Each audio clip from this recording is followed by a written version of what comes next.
ओम शांति। मीठे प्यारे बाबा के मधुर महावाक्य। मीठे बच्चे, विशाल बुद्धि बन, बड़ों बड़ों की ओपिनियन ले, अनेक आत्माओं का कल्याण करो, उनसे हाल आदि लेकर खूब प्रदर्शनियां लगाओ। साकार बाबा के टाइम पर इतनी सेवाएं नहीं थी, तो बाबा ने कहा जैसे बड़ी बड़ी धर्मशालाएं या बड़े बड़े हाल होते हैं, उनके जो इंचार्ज हैं, ट्रस्टी हैं, मालिक हैं, तो बाबा ने कहा उनकी सेवा करो और सेवा करके वो हाल उनसे सेवा के लिए लो और फिर वहाँ प्रदर्शनी आदि लगाकर सबको बाबा का संदेश करो, सेवा की धूम मचाओ। प्रश्न है, अभी तुम्हें कौन सी स्मृति आई है जिसका सिमरण करो तो कभी भी दुख नहीं आएगा, कभी दुख महसूस नहीं होगा? किस बात का सिमरण करें? उत्तर है, अभी स्मृति आई है कि हम पूज्य राव थे। शिव बाबा ने स्मृति दिलाई है कि सतयुग में हम पूज्य राव मिशम महाराजन थे, फिर अब रंक बने हैं, गरीब बन गए हैं, अब फिर से बाबा हमें राव बना रहे हैं। बाबा अभी हमें सारे विश्व का समाचार सुनाते हैं।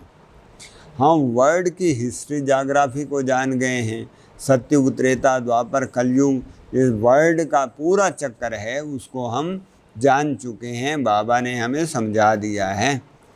इन्हीं स्मृतियों का स्मरण करते रहो तो कभी अपने दुख को दुखी नहीं महसूस करेंगे, दुख कभी आएगा ही नहीं, सदा खुश रहेंगे। गीत है, नैनहीन को राह दिखाओ प्रभु। ओम शांति। बच्चे समझते हैं कि बाप को मिलना व बाप से वर्षा लेना तो बहुत सहज है, गाया भी जाता है। बाप से 1 सेकंड में जीवन मुक्ति का वर्षा मिलता है। जीवन मुक्ति माना सुख, शांति, संपत्ति आदि का वर्षा। अब जीवन मुक्ति और जीवन बंध 2 अक्षर हैं। बच्चे जानते हैं इस समय भक्ति मार्ग और रावण के राज्य के कारण सब जीवन बंध में हैं। सबका जीवन दुखों में, उलझनों में फंसा हुआ है इस कलयुगी दुनिया में। इसको कहते हैं जीवन बंध। और सतयुग त्रेता में सुख शांति अपार, दुख अशांति का नाम निशान शब्द भी नहीं होता।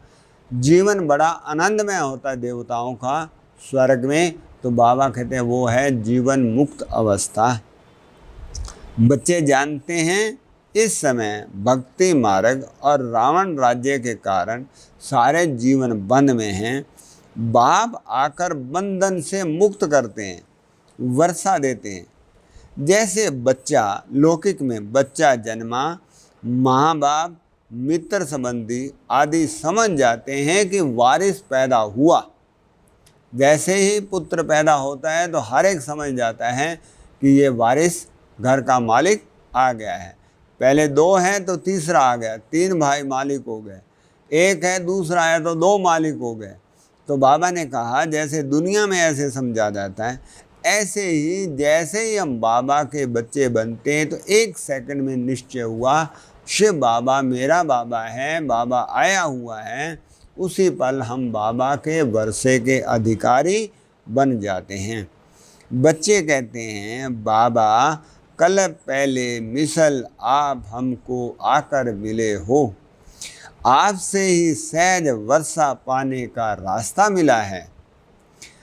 कल भक्ति करते थे, आज बाप से सहज ज्ञान और राजयोग का रास्ता मिला है। कल भक्ति करते थे, ज्ञान से पहले हम भक्ति करते थे, तो अब ज्ञान का फल मिला, भक्ति का फल मिला। बाबा आकर हमको ज्ञान दिया बाबा ने, और ज्ञान देकर बाबा हमें स्वर्ग के वर्षे के अधिकारी बना रहे हैं। तो बाबा कहते हैं बच्चों को कि पवित्रता का कंगन भी पूरा बांधना है। वर्षा लेने के लिए पवित्रता का कंगन भी पूरा बांधना है। रक्षा बंधन का रहस्य क्या है सो तो अभी तुम बच्चे जानते हो। शिव बाबा आकर पवित्रता का कंगन बांधते हम आत्माओं को, फिर उसकी यादगार में ये रक्षाबंधन चलता है। किसने ये प्रतिज्ञा कराई? काम को महाशत्रु कहा। पवित्रता की प्रतिज्ञा शिव बाबा ही आकर कराते हैं। बाबा कहते हैं मेरे साथ प्रतिज्ञा करो कि कभी भी पतित नहीं बनूंगा और मुझे याद करते रहो तो आधा कल्प के पाप जल कर खत्म हो जाएंगे। बाप की यह गारंटी है। बाबा कहते हैं द्वापर युग से हम आत्माएं पाप कर्म करती आई। देह भान में क्या कारण? सतयुग त्रेता में स्वर्ग था, द्वापर से गिरावट हुई, तो द्वापर से हम 63 जन्म पाप कर्म करते आए।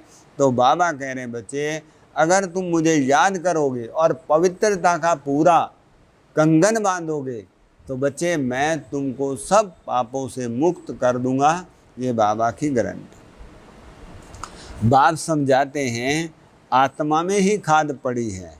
कैसे आत्मा सतो रजो तमो में आती है, यह बहुत सहज है। चित्र भी इसलिए बनाए हैं कि इस पर सहज समझा सकें। यूनिवर्सिटी कॉलेज आदि में नक्शे होते हैं ना अनेक प्रकार के, तुम्हारे भी ये नक्शे हैं जो चित्र हैं। बाबा ने कहा जैसे स्कूल कॉलेज में नक्शों पर समझाते हैं, तो बाबा ने कहा ये जो हमारे चित्र हैं ये भी एक प्रकार से नक्शे हैं जिसपे हम दूसरों को समझाते हैं सृष्टि चक्र के बारे में, इस ड्रामा के बारे में। तुम अच्छी रीति किसी को भी समझा सकते हो। ज्ञान सागर पतित पावन बाप ही आकर यह रास्ता बताते हैं। मुक्ति जीवन मुक्ति का रास्ता बाबा बताते हैं। और कोई पतितों को पावन बना नहीं सकता, कोई मनुष्य नहीं बना सकता। पतित पावन एक शिव बाबा है जो पतित मनुष्यों को आकर पावन बनाते हैं। नैनहीन दुखी मनुष्य हैं। तुम बच्चे जानते हो पहले 2 युगों में सतयुग त्रेता में दुख होता ही नहीं, ना भक्ति होती है, वह है ही स्वर्ग। सतयुग त्रेता है ही स्वर्ग। तो बाबा ने कहा वहाँ तुम पूज्य राव थे, फिर तुम ही 84 जन्म ले पूरे रंक बन गए हो, तमो प्रधान गरीब बन गए हैं। ऐसी ऐसी बातें घड़ी घड़ी सिमरन करनी है तो फिर कभी भी तुम अपने को दुखी नहीं समझेंगे। दिल में सिमरन करते रहेंगे हम बाबा से क्या ले रहे हैं, क्या वर्षा मिल रहा है। बाप आकर हमको सारे विश्व का समाचार सुनाते हैं। यह वर्ल्ड की हिस्ट्री जाग्राफी कोई भी दुनिया में नहीं जानता। 4 युगों का जो चक्कर है उसके बारे में बाबा ही समझाते हैं। कैसे हमने सतयुग में 8 जन्म, त्रेता में 12, द्वापर में 21, कलयुग में 42 और फिर शिव बाबा आते हैं तो हमारा 84वां अलौकिक जन्म होता है। ये हमारे 84 जन्मों की कहानी केवल शिव बाबा ब्रह्मा बाबा के तन में प्रवेश कर हम बच्चों को समझाते हैं। तुम बच्चे जानते हो पहले सतयुग में एक धर्म, एक राज्य, एक ही मत, एक ही भाषा थी। सारा विश्व ही भारत कहलाता था, सभी सुखी थे। पीछे ये आपस में लड़ने झगड़ने लगे और भारत टुकड़ा टुकड़ा होने लगा। जैसे द्वापर में आए तो फिर बाबा ने कहा दूसरे धर्म वाले आए, लड़ाई झगड़े होने लगे और धीरे धीरे जो भारत पूरा विश्व भारत कहलाता था उसके टुकड़े होने लगे। पहले ऐसे नहीं था, वहाँ कोई भी किस्म का दुख नहीं था, बीमारी का नाम निशान नहीं था, उसका नाम ही है स्वर्ग। तुमको अपनी स्मृति आई है कि हम सतयुग में देवी देवता थे। तो बाबा ने कहा अभी हम रंक बन गए हैं। पहली एकज भूल हुई है, जो ऊपर से नीचे आए। तो बाबा ने कहा पहली एकज भूल हुई जो रचता है शिव बाबा और रचना को भूल गए। अभी तुम आदि मध्य अंत को जानते हो। सृष्टि चक्र के आदि मध्य अंत का ज्ञान हमें हो गया है। सतयुग में भी यह नॉलेज नहीं होगी। अगर नॉलेज सतयुग में हो तो फिर परंपरा से चलेगी। तो बाबा ने कहा सतयुग में जो ईश्वरीय ज्ञान शिव बाबा दे रहे हैं तो वो ज्ञान सतयुग में नहीं रहता। विनाश के बाद ये ज्ञान लोप हो जाए। इसलिए दिखाया है कि भारत का प्राचीन राजयोग लोप हो जाता है, प्राय लोप हो जाता है। तुम बच्चे समझते हो बाबा आते ही हैं तब जब पतित दुनिया को पावन बनना होता है। यह भी जानते हो प्रजापिता ब्रह्मा द्वारा शिव बाबा नई सृष्टि के लिए रचना रचते हैं, परंतु कब रचते यह नहीं समझते। वह समझते हैं कोई नई रचना रचते होंगे। ब्रह्मा को तो सूक्ष्म वतन में समझते हैं। अभी तुम समझते हो प्रजापिता ब्रह्मा को यहाँ ही हैं। प्रजापिता ब्रह्मा यहाँ हैं। दुनिया वाले समझते हैं कि ब्रह्मा ऊपर सूक्ष्म वतन में, परंतु बाबा प्रजापिता ब्रह्मा जो है वो साकार में है, नीचे हैं। तुम सूक्ष्म वतन में जाते हो, पवित्र बन फरिश्ते बन जाते हो, साक्षात्कार करते हो। वह है मूवी वर्ड। सूक्ष्म वतन है मूवी वर्ड, सूक्ष्म वतन। वहाँ आवाज़ नहीं है। सूक्ष्म वतन में देवता चलते फिरते रखते हैं। सूक्ष्म भाषा है, साइलेंस की भाषा है। तो बाबा ने कहा है मूवी वर्ड। तुमने मूवी बाइस्कोप भी देखा है। अभी प्रैक्टिकल सब बातों को तुम अनुभव कर रहे हो। पहले जो मूवी चलते थे उसमें आवाज़ नहीं होती थी।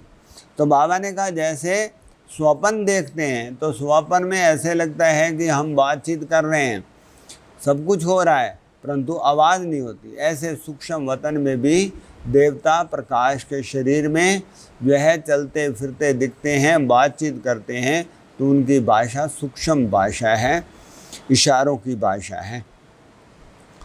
तो बाबा ने कहा मूल वतन है साइलेंस वर्ड, और मूल वतन में बिल्कुल डेड साइलेंस है। वहाँ कोई भी भाषा, सूक्ष्म भाषा भी नहीं है। वहाँ आत्माएं रहती हैं। सूक्ष्म वतन में सूक्ष्म शरीर भी हैं, तो ज़रूर कुछ भाषा होगी ना, सूक्ष्म भाषा।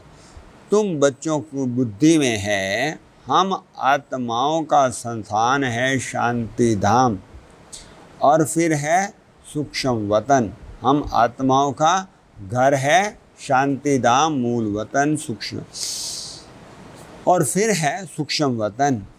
वहाँ ब्रह्मा विष्णु शंकर रहते हैं। और यह कलयुगी और सतयुग का संगम युग है। ये है कलयुग सतयुग का संगम।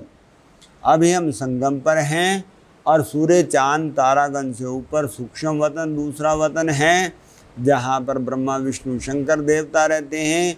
और उससे ऊपर है सुनहरी लाल प्रकाश की दुनिया, जिसको परम धाम, मुक्ति धाम, सचखंड, शांति धाम नाम से कह सकते हैं, पुकारते हैं। वो है हम सब आत्माओं का और परमात्मा पिता हम सब का घर है, जहाँ हम आत्माएं निवास करती हैं। तो बाबा ने कहा तुम बच्चों ने रचता बाप द्वारा रचता और रचना को जान लिया है। ब्रह्मा को रचता नहीं कहेंगे, शिव बाबा रचता है। सृष्टि के रचने वाले शिव बाबा हैं, नई दुनिया के रचने वाले ब्रह्मा के द्वारा रचते हैं। तो ब्रह्मा रचता नहीं है, रचता एक ही है। बलिहारी भी एक बाबा की है। पहले पहले रचना ब्रह्मा की शिव बाबा ब्रह्मा तन में आया, फिर ब्राह्मण रचे। यह है रूहानी जग, इसको स्पिरिचुअल नॉलेज भी कहा जाता है। तुम बच्चे जानते हो हमको कोई मनुष्य नहीं पढ़ाता है, कोई देहधारी नहीं पढ़ा रहा है। शिव बाबा निराकार परमात्मा सभी आत्माओं के बाद शिव बाबा हमको पढ़ाते हैं। कहते भी हैं ब्रह्मा द्वारा स्थापना। कृष्ण थोड़े कहेंगे, वह तो हो ही ना सके। ब्रह्मा द्वारा स्थापना कौन कराते हैं? क्या कृष्ण? नहीं, परम पिता परमात्मा ब्रह्मा द्वारा स्थापना कराते हैं और विष्णु द्वारा पालना कराते हैं।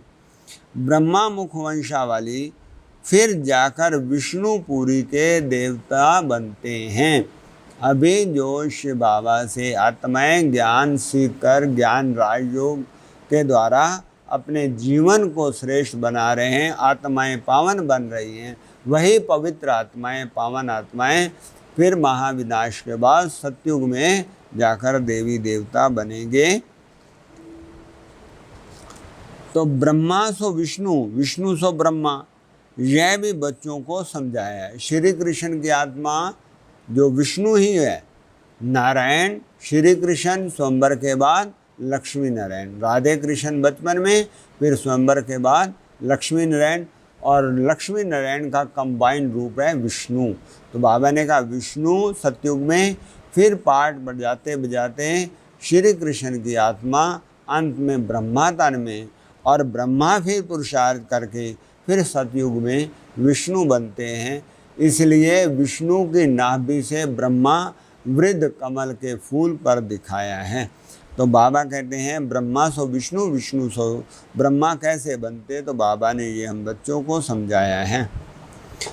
ब्रह्मा सो विष्णु बनने में 1 सेकंड और विष्णु सो ब्रह्मा बनने में 84 जन्म लग जाते हैं। कितनी वंडरफुल बातें हैं, यह कोई समझ ना सके। यह बेहद की बातें हैं, बेहद का बाप हमको समझाते हैं। बेहद की पढ़ाई पढ़ बेहद का राज्य देने के लिए। सृष्टि चक्र को जानना है, आत्मा ही जानती है शरीर के द्वारा। ऐसे नहीं कि शरीर नॉलेज लेता है आत्मा द्वारा। आत्मा इस शरीर में बैठी पढ़ रही है, आत्मा नॉलेज लेती है। तुमको कितनी खुशी है, यह आंतरिक गुप्त खुशी होनी चाहिए। पढ़ाई के संस्कार आत्मा में हैं, दुख भी आत्मा को होता है।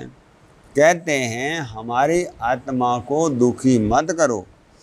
बच्चों को अब कितनी रोशनी मिली है, तुमको खुशी रहती है। सागर से रिफ्रेश हो, बादलों को मिलकर वर्षा बरसानी है।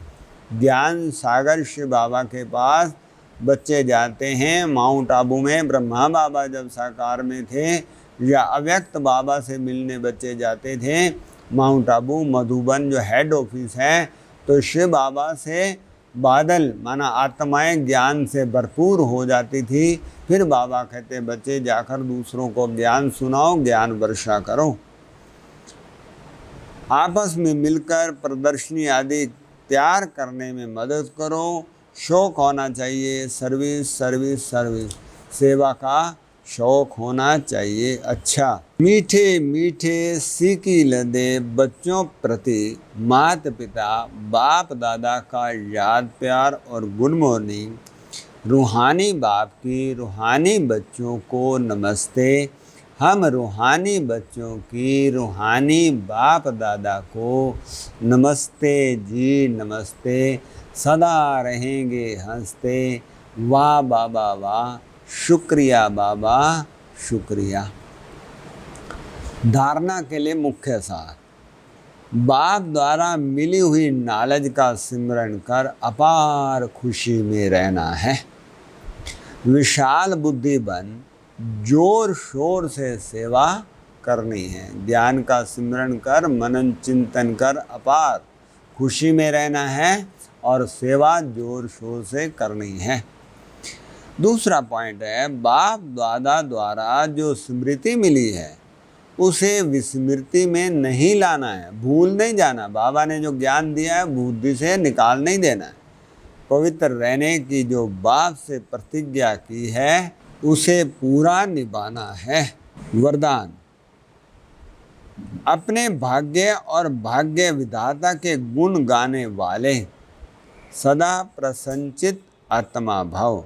अपने भाग्य और भाग्य विधाता बाबा के गुण गाने वाले सदा प्रसन्नचित आत्मा भव। सभी ब्राह्मण बच्चों को जन्म से ही ताज तख्त तिलक जन्म सिद्ध अधिकार के रूप में प्राप्त होता है। जैसे लौकिक में कोई बच्चा जन्म लेता है तो जो उसके माँ बाप की प्रॉपर्टी होती है उसका वो अधिकारी बन जाता है। तो बाबा ने कहा ऐसे ही जैसे ही हम शिव बाबा के बनते हैं तो ताज, तख्त और तिलक, ताज आत्म जिम्मेवारी का ताज और आत्म स्मृति का तिलक, मैं आत्मा हूँ, ज्योति बिंदु हूँ, इस स्मृति का तिलक और शिव बाबा की सेवाओं की जिम्मेवारी का ताज और तख्त, बाबा के दिल तख्त, बाबा कहते बच्चे मेरे दिल तख्त के मालिक बनो, दिल तख्त पर बैठो। तो तीन ये बातें अधिकार रूप में प्राप्त हो जाती हैं। तो इस भाग्य के चमकते हुए सितारे को देखते हुए अपने भाग्य और भाग्य विधाता के गुण गाते रहो तो गुण संपन्न बन जाएंगे। इतना ऊंचा भाग्य बाबा ने हमको दिया, ताज तिलक तख्त जन्म से ही हमें दे दिया। तो बाबा ने कहा वो भाग्य विधाता बाप इतना महान, इतना ऊंचा बाबा हमारा बाबा, तो इस खुशी में गुण में और अपने भाग्य के गुणों का गुणगान करते हुए बाबा ने कहा मस्त रहेंगे तो भाग्य का सितारा चमकता रहेगा। अपनी कमजोरियों के गुण नहीं गाओ, भाग्य के गुण गाते रहो, प्रश्नों से पार रहो, तब सदा प्रसन्नचित्त रहने का वरदान प्राप्त होगा। अगर प्रश्नों में उलझे रहेंगे, फालतू की बातों में फंसे रहेंगे तो भगवान के वरदान प्राप्त नहीं होंगे। इसलिए सदा अपने गुणों का, भाग्य विधाता के गुणों का गुणगान करते रहेंगे तो सदा खुश हर्षित रहेंगे। फिर दूसरों को भी सहज ही प्रसन्न कर सकेंगे। जब खुद प्रसन्न होंगे तो दूसरों भी खुशियाँ दे सकेंगे। स्लोगन, एक नामी और एकानामी से चलना ही ब्राह्मण जीवन में सफलता का आधार है। एक नामी मना एक बाबा का बनना, एक का ही ध्यान करना, एक से ही कनेक्शन रखना। एकानामी अपने संकल्पों का, तन मन धन समय का हर प्रकार से सही सदुपयोग करना, उसको वेस्ट नहीं करना, बचत करना उनकी। तो बाबा ने कहा एक नामी और एकानामी से चलना ही ब्राह्मण जीवन में सफलता का आधार है। ओम शांति।